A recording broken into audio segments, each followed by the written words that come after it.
అందరికీ నమస్తే అండి. ఈరోజు ఒక మంచి మోటివేషనల్ వీడియోతో మీ ముందుకు వచ్చేసాను. Welcome back to our channel positive vibes in Telugu. మిత్రమా, నువ్వు మౌనంగా పని చేసుకుంటూ వెళ్ళు. విజయం నీ గురించి గర్జించి చెప్తుంది.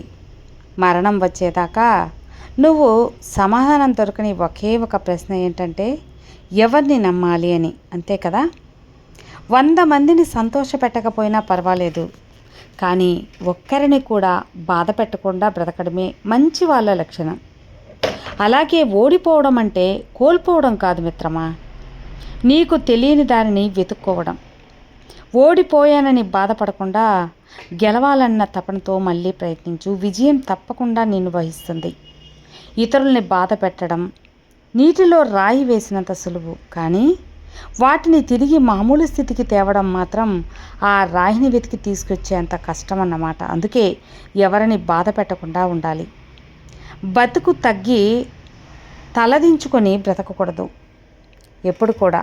అర్థమైందా? ఇక ఈ ప్రపంచంలో ఏది పగిలినా సరే అది శబ్దం చేస్తూ ఉంటుంది, కానీ ఒక్క మనసు పగిలినప్పుడు మాత్రమే శబ్దం లేకుండా మౌనంగా కన్నీరుతో మిగిలిపోతుంది. ఇక అత్యంత కఠినమైన జీవిత సత్యం ఏంటి అంటే, ఎవరి మనసు మంచిగా ఉంటుందో, ఎవరి మనసు చెడ్డగా ఉంటుందో వారి తలరాత చెడుగా ఉంటుంది.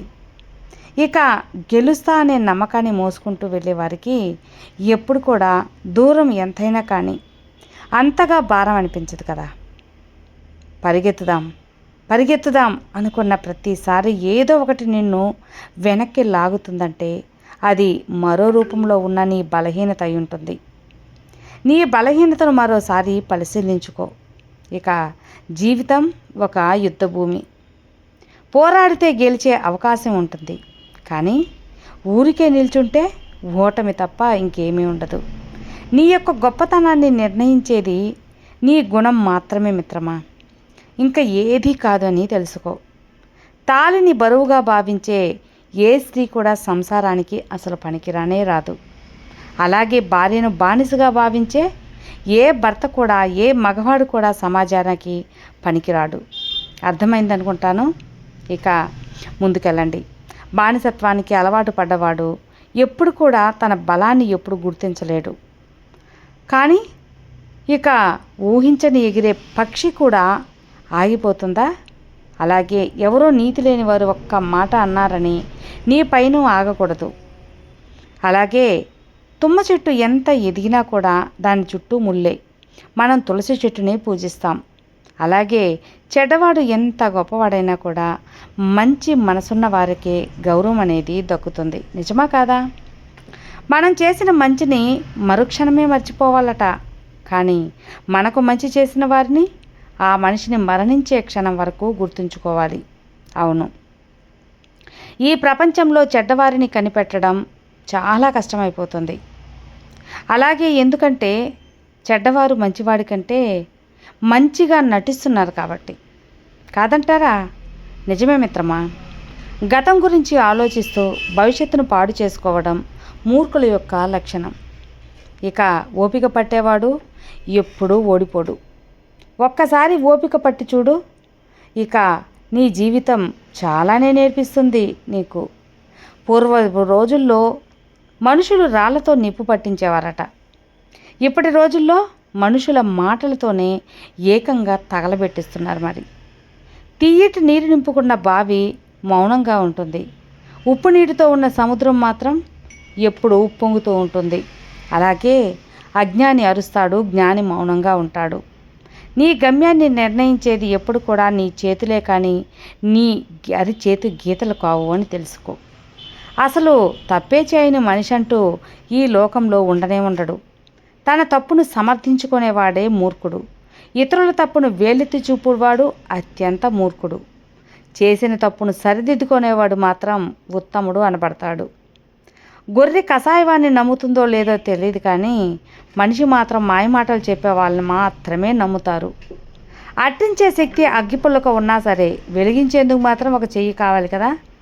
ప్రతి రాయిలో కూడా భగవంతుడు ఉంటాడు, కానీ దానిని రూపం ఇవ్వడానికి ఒక శిల్పి అవసరం తప్పనిసరిగా ఉంటుంది. అలాగే మనిషి తనను తాను నిరూపించుకోవడానికి ఒక అవకాశం కావాలి.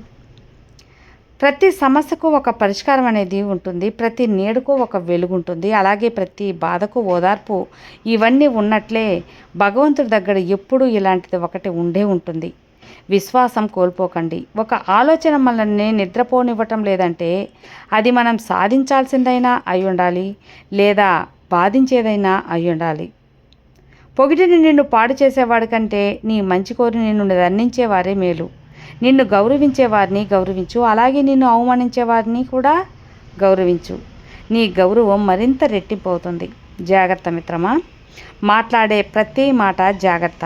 దాచుకోలేనంత ప్రేమ జాగ్రత్త. అవసరమైన కోపం జాగ్రత్త. మళ్ళీ రాని ఈ క్షణం జాగ్రత్త. కష్టం ఎలా బ్రతకాలో నేర్పిస్తుంది. నష్టం ఎవరిని నమ్మాలో నేర్పిస్తుంది. 10 మంది మన గురించి మంచిగా అనుకుంటే ఆ సంతోషం ఎంతకాలం ఉంటుందో తెలియదు, కానీ ఒక వ్యక్తి మన గురించి చెడుగా అనుకుంటే ఆ బాధ జీవితకాలం వెంటాడుతూ ఉంటుంది. కావలసిన దాన్ని పొందడం కోసం కొన్ని వదులుకున్నా పర్వాలేదు, కానీ కాలంతో పయనించే నీ జీవితాన్ని మాత్రం ఎప్పటికీ కోల్పోవద్దు. నువ్వు పడుతున్న బాధలు ఎవ్వరికీ అవసరం లేదు. నీ కనుల వెనుక ఉన్న కన్నీళ్ళు ఎవ్వరికీ పట్టవు. నీ మనసుకు అయిన గాయాలు అసలే అవసరం లేదు. కానీ నీ వల్ల ఒక్క తప్పు జరిగితే మాత్రం 100 నోర్లు మాట్లాడతాయి. అదే జీవితం అంటే. ఎవరు ఏం చెప్పినా విను, కానీ నీ అంతరాత్మ ఏం చెబుతుందో అది మాత్రమే చెయ్యి. ఎందుకంటే మనస్సాక్షిని మించిన గురువు లేరు అంటారు కదా. నీ లైఫ్లో నిన్ను ప్రేమించే మొదటి వ్యక్తిగా నువ్వే ఉండాలి. చిన్న చిన్న మాటల్లో ఆనందం వెతకడం అలవాటు చేసుకోవాలి. ఎందుకంటే పెద్ద పెద్ద మాటల్లో జీవితంలో అరుదుగా చోటు చేసుకుంటాయి. ఇక నువ్వు ప్రయాణించే జీవన మార్గం మరొకరు అనుసరించేదిగా ఉండాలి. మాటలైనా సరే, నీళ్ళైనా సరే పారబోయడం చాలా తేలికే, కానీ తిరిగి తీసుకురావడమే అసాధ్యం కదా. అందుకే మాటల విషయంలో ఆచితూచి మాట్లాడండి. మనం సంతోషంగా ఉంటే మనం ప్రేమించిన వాళ్ళు గుర్తుకొస్తారు. అదే మనం బాధల్లో ఉంటే మనల్ని ప్రేమించేవారు గుర్తుకొస్తారు. నిజమే కాదా? కాదంటారా? భయం ఎప్పుడు భవిష్యత్తును నిర్మించదు, కానీ ఆశ నిర్మిస్తుంది. ఈ భూమిపై జీవితమే శాశ్వతం కానప్పుడు జీవితంలో వచ్చే సమస్యలు మాత్రం ఎలా శాశ్వతం అవుతాయి? అందుకే ప్రతి క్షణం నవ్వుతూ బతకాలి మిత్రమా. ప్రతి క్షణం మీరు మంచి కోసం బతికితే ప్రపంచమంతా మిత్రులే. ప్రపంచంలో ప్రతి మూల మీకు మంచి శత్రువులు కూడా ఉంటారు. ఇందులో ఎలాంటి అనుమానం లేదు. సమయం నీది కానప్పుడు మౌనమే ఉత్తమమైన. మౌనంతో ఎన్నో గెలవచ్చు, అలాగే ఎన్నో సాధించవచ్చు కూడా. మీదైన సమయం కోసం వేచి ఉండండి. డబ్బును చూసి దగ్గరకు చేరే బంధువులు, అందాన్ని చూసి కలిగే ప్రేమ, అవసరం కోసం కలుపుకునే స్నేహం, ఇవి ఎప్పటికీ కూడా శాశ్వతం కాదు.